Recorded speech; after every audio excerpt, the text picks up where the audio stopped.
வணக்கம். இந்த வேலண்டைன் வீக்கெண்டோடைய கடைசி விமர்சனம் இந்த கப்புள் ஃப்ரெண்ட்லி. எதை எடுப்பது எதை விடுப்பதுன்னெலாம் யோசிச்சு முடிஞ்ச வரைக்கும் படங்கள்லாம் பார்த்தாச்சு. ஒரு 5-6 படம் விமர்சனம் பண்ணியிருக்கேன்.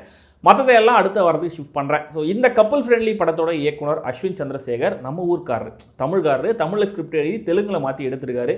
சென்னையில் நடக்கிற மாதிரி தான் இந்த கதையும் எழுதப்பட்டிருக்கு. யோகி பாபு, லிவிங்ஸ்டன் 2 தமிழ் ஆர்டிஸ்ட்டும் இந்த படத்தில் இருக்காங்க. ஆனால் படத்துக்கு தெலுங்கு வெர்ஷனில் சென்னையில் ரொம்ப கம்மியான ஷோஸ் தான் கொடுத்துருக்காங்க.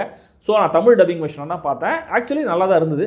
ஹீரோ ஹீரோயின் 2 பேருமே யார் அப்படின்றது எனக்கு தெரியாதுங்கிறதுனால அவங்களுக்கான டப்பிங் வாய்ஸ் கரெக்டாக இருக்கிற மாதிரி இருந்தது. அண்ட் இந்த கப்புள் ஃப்ரெண்ட்லி படத்தோடைய டைட்டில் ஃப்ரெண்ட்லி கப்புள்னு மாற்றினா ஏ சர்டிஃபிகேட்டை யூஏவாக மாற்றி தரும் அப்படின்னு சென்சார் போர்டில் சொன்னதாக ஒரு செய்தி கேள்விப்பட்டேன். சென்சார் போர்டு பரிதாபங்களுக்கு ஃப்ரீக்வெண்ட்டாக கண்டென்ட் கொடுக்குறாங்கன்னு நினைக்கும் போது அவங்களுடைய கன்சிஸ்டன்சி ஆச்சரியமாக இருந்தது. இந்த கப்புள் ஃப்ரெண்ட்லி எப்படின்னு சொல்கிறேன். நீங்கள் சப்ஸ்கிரைப் பண்ணலாம், சப்ஸ்கிரைப் பண்ணுங்கள். வீடியோ எப்படி இருந்துங்கிற கமெண்ட்டில் சொல்லுங்கள். லைக் பண்ணுங்கள், ஷேர் பண்ணுங்கள். விருப்பம் இருந்தால் மெம்பர்ஷிப்பையும் ஜாயின் பண்ணலாம்.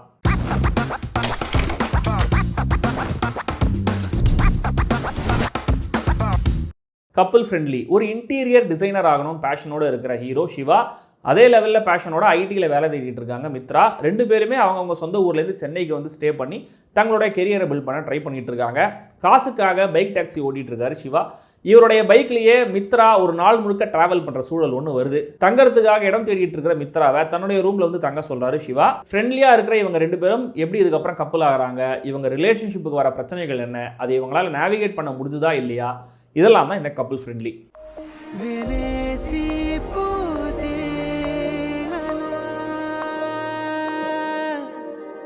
மேட்டர் ஆஃப் ஃபேக்ட் அப்ரோச்சில் ஸ்லைஸ் ஆஃப் லைஃப் ட்ராமா மாதிரி ஒரு ரொமான்டிக் ஸ்டோரியை ப்ரெசென்ட் பண்ணியிருக்காரு இயக்குனர் அஸ்வின். வழக்கமான பாய் மீட்ஸ் கேர்ள் சிச்சுவேஷனை இந்த ட்ரீட்மெண்ட் தான் ஃப்ரெஷ்ஷாக காட்டுது. கேரக்டர்ஸையும் அவங்க பொசிஷனையும் சொன்னதுமே இவங்க 2 பேரும் எப்படி மீட் பண்ண போகிறாங்கிறத நம்ம கெஸ் பண்ணிடலாம். ஆனால் நடக்கிற விதம் சுவாரஸ்யமாக இருந்தது. ட்ரெய்லர் பார்த்துருந்தா எப்படி இவங்க 2 பேரும் ஒரே இடத்துல தங்க போகிறாங்க அப்படிங்கிறது நமக்கு தெரிஞ்சிடும். பட் அகைன் அது நடக்கிற விதம் ஃப்ரெஷ்ஷாக இருந்தது. இதில் நான் லீனியராக கேரளாவில் ஒரு ட்ராக் இன்டர்கட்டில் நமக்கு அப்பப்போ சொல்லப்படுது. இது நரேஷனில் ஒரு சின்ன ட்ராமாட்டிக் டென்ஷனை சஸ்டெயின் பண்ணியிருக்கு. 2 ஆக்டர்ஸுக்கும் நடுவில் இருக்கிற கெமிஸ்ட்ரி இந்த படத்துக்கு இன்னொரு ப்ளஸ். தனித்தனி கேரக்டர்ஸாக இன்னும் கூட பெட்டராக ஃப்ளஷ் அவுட் பண்ணப்பட்டிருக்கலாம். பட் 2 பேருக்குமான ஈக்குவேஷன் ஒவ்வொரு சூழலையும் ரொம்ப நேச்சுரலாக மாற்றிருக்கு. ஹீரோயினோட ஃப்ரெண்ட், அவங்க பாய் ஃப்ரெண்டு 2 கேரக்டர்ஸ் இந்த படத்தில் இருக்காங்க. இவங்களையும் எந்த பாயிண்ட்லையும் இந்த படம் ஜட்ஜ் பண்ணவே இல்லை. யோகி பாபு அவர் ஸ்டைலில் 2 காமெடி பண்ணுவார். பட் இதை தாண்டி இந்த ட்ராக்கை வச்சு சீப்பாக வல்கராக எந்த ஒரு லைனும் படத்தில் இல்லை. அந்த டெம்டேஷனை ரெசிஸ்ட் பண்ண இயக்குனரை கண்டிப்பாக பாராட்டி ஆகணும். லீட் பேர் லவ் பண்ணுற இனிஷியல் சீன்ஸ் நல்லா இருந்தது. தெலுங்குல சன்னகா அப்படின்னு ஒரு வார்த்தை இருக்குது. சாஃப்டா மெல்லிசா அப்படிங்கிற மாதிரி சொல்லலாம். சன்னகா அப்படின்னு அந்த வார்த்தையை சொல்லும்போதே மெல்லிசா சாஃப்டாக தான் இருக்கும். இந்த கப்புள் ஃப்ரெண்ட்லி படமே அப்படி ஒரு படம் தான். எமோஷனல் அவுட் பர்ஸ், லவுடான ரொமான்டிக் மூமெண்ட்ஸ், அதிக மெலோட்ராமா சோகம்னு கொண்டு வர இந்த கதையில் ஸ்பேஸ் மூமெண்ட்ஸ்லாம் இருக்குது. பட் இயக்குனர் ஆர்ப்பாட்டம் இல்லாத ஒரு நரேஷனையே தந்திருக்காரு. இது ரெஃப்ரெஷிங்காக இருந்துச்சு. ஹீரோயின் அப்பா கேரக்டர் நேச்சரே லவுடாக இருக்கிறதுனால அவர் கத்தும்போது தப்பாகவும் தெரியல. பட் ஹீரோவுக்கும் ஹீரோயினுக்குமான கெமிஸ்ட்ரி ஸ்ட்ராங்காக தெரிகிற அளவுக்கு அவங்க ரிலேஷன்ஷிப், அந்த லவ் ஸ்ட்ராங்காக சொல்லப்படலைங்கிறது இந்த படத்துடைய மிகப்பெரிய பிரச்சனை.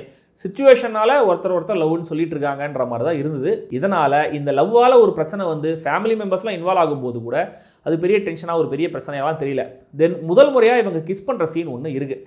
அதுவே திடீர்னு தான் நடக்குது. இந்த சீனுக்கு முன்னாடி ஹீரோயினோட ஆக்டிவிட்டி ரொம்ப ஆடாக தெரிஞ்சுது. ஏன்னா அது ஆர்கானிக்காக கேரக்டரோட ட்ரைட் மாதிரி பில்டப் ஆகலை. இதே தான் செகண்ட் ஹாஃபில் படத்துடைய மோஸ்ட் இம்பார்ட்டன்ட் பிளாட் பாயிண்ட்லையும் நடக்குது. அந்த ட்விஸ்ட் ரொம்ப சடனாக, டோனலி ரொம்ப ஆடாகவும் இருந்தது. லைஃப் இஸ் லைக் தட், நம்ம எதிர்பார்க்காத மொமெண்ட்ஸ் தான் இருக்கும் ஒரு ஜஸ்டிஃபிகேஷன் சொல்லிக்கலாம். சமீபத்தில் தலவரா அப்படிங்கிற ஒரு மலையாள படத்தில் ஒரு செகண்டரி கேரக்டர் திடீர்னு இறந்து போவார். அவர் செகண்டரி கேரக்டராக இருந்தாலும் அந்த டெத் ஒரு அதிர்ச்சியை தரும். ஏன்னா ஹீரோ பாயிண்ட் ஆஃப் வியூவில் லைஃப் எவ்வளோ நிச்சயம் இல்லாமல் இருக்குங்கிறத அவர் ரியலைஸ் பண்ணுற மாதிரி இருக்கும் அந்த ஸ்ட்ரெச். ஸோ அந்த சடன் ட்ராஜடியை விட அந்த கேரக்டர்ஸ் எப்படி டீல் பண்ணுறாங்கங்கிறதான் ஆடியன்ஸை டச் பண்ணுது. இங்கே அந்த ஒரு பெரிய ட்விஸ்ட் லேண்ட் ஆனதுக்கப்புறம் அகைன் ஒரு க்யூட் ரொமான்ஸ் டெரிட்டரிக்குள்ளே இந்த படம் போகுது. சஸ்பென்ஸும் ரிவீல் ஆகிடுறதுனால நம்ம இன்ட்ரெஸ்ட்டை ஹோல்ட் பண்ணுறது லீட் ஆக்டர்ஸோடைய ப்ரெசன்ஸ் மட்டுமே. கேரளா காட்சிகளும் ஒரு கட்டத்துக்கு மேலே ட்ராக் ஆக ஆரம்பிக்குது. சந்தோஷ் சோபன், மானசா வாரணாசி 2 பேரும் தான் இந்த படத்தோடைய heart and soul. Shiva Mitra கேரக்டர்ஸில் 2 பேருமே கிரெடிபிளான கான்ஃபிடென்ட்டான பெர்ஃபார்மன்ஸை டெலிவர் பண்ணுறாங்க. Hero Santosh character arc grow ஆகிற விதத்தை தன்னுடைய நடிப்பில் நேச்சுரலாக கொண்டு வந்திருந்த விதம் நல்லா இருந்தது. அபிநயா ஜாடையில் இருக்கிற ஹீரோயின் மானசா ரொம்ப அழகாக இருக்காங்க. ஆனால் அவங்க கண்ணில் உயிர் இல்லை. ஆனால் அதுக்கு முடிஞ்ச வரைக்கும் தன்னுடைய நடிப்பில் காம்பன்சேட் பண்ணியிருக்காங்க. ஓவர் பப்ளியாக எனர்ஜெட்டிக்காக அந்த ரோலை ப்ளே பண்ணியிருந்தாலும் செட் ஆகிருக்காது. ஸ்டில் அவங்க கண்ணில் ஒரு ஸ்பார்க் மிஸ்ஸிங். ராஜீவ் கனகாலா, கோபராஜு ரமணா, தீரஜ், சுனில் ரெட்டி, ஹீரோவோட அண்ணியை நடித்தவங்க, ஹீரோயினோட ஃப்ரெண்டு பிரீத்தி கேரக்டர் நடித்தவங்கன்னு எல்லாருமே நீட். வரனே அவசியம் உண்டுங்கிற மலையாள படத்தில் சென்னையை பார்க்கும்போது தமிழ் படங்களில் இப்படி ஒரு அழகான சென்னையை ஏன் போற்றவே பண்ண மாட்டாங்க அப்படின்னு தோணுச்சு. இந்த படம் பார்க்கும்போது அது தோணுச்சு. சென்னை ரொம்ப புதுசாக இருந்துச்சு. இதில் பார்க்கும்போது ரொம்ப அழகியலோடலாம் ஃப்ரேமிங்லாம் இல்லை, பட் ரொம்ப கேண்டிடாக லைவாக ஒரு புது சென்னையை அவ்வளோ லைஃபோட கேப்சர் பண்ணியிருக்காரு சினிமாகிராஃபர் தினேஷ் புருஷோத்தமன். ஆதித்யா ரவீந்திரனுடைய பின்னணி இசை படத்துக்கு சப்போர்ட் பண்ண அளவுக்கு பாடல்கள் சப்போர்ட் பண்ணல, பட் மாண்டேஜ் பாடல்களை சீம்லெஸ்ஸாக நரேஷனில் கொண்டு வந்திருந்தார் எடிட்டர் கணேஷ் சிவா. ஓவராலாகவே படத்துடைய லுக் அண்ட் ஃபீலுக்கு ப்ரொடக்ஷனில் யாரெல்லாம் பொறுப்போ அவங்க எல்லாருமே சிறப்பான ஒர்க்கை கொடுத்துருக்காங்க. மொத்தத்தில் இந்த கப்புள் ஃப்ரெண்ட்லி, விஷுவலாக ரொம்ப ப்ளீஸிங்கான, சாஃப்டான, ஆர்ப்பாட்டம் இல்லாத பட் கொஞ்சம் டெப்த்தும் இல்லாத ஒரு ரொமான்டிக் ட்ராமா. ஹார்ட் ஹிட்டிங்காக இல்லைங்கிறது தான் இந்த படத்துடைய ப்ளஸ் அண்ட் மைனஸ் ரெண்டுமே. ப்ராமிசிங்கான முதல் பாதியை தாண்டி வந்தால் ஒரு ஓகேஷான வாட்சாக முடியுது. ட்ரை பண்ணி பாருங்கள். தமிழ் டப்பிங், தெலுங்கு வெர்ஷன் ரெண்டுமே சென்னையில் ரிலீஸ் ஆகிருக்கு. படத்துடைய இன்டிமேட்டான நிறைய காட்சிகளுக்காக இது அடல்ஸ் ஒன்லி.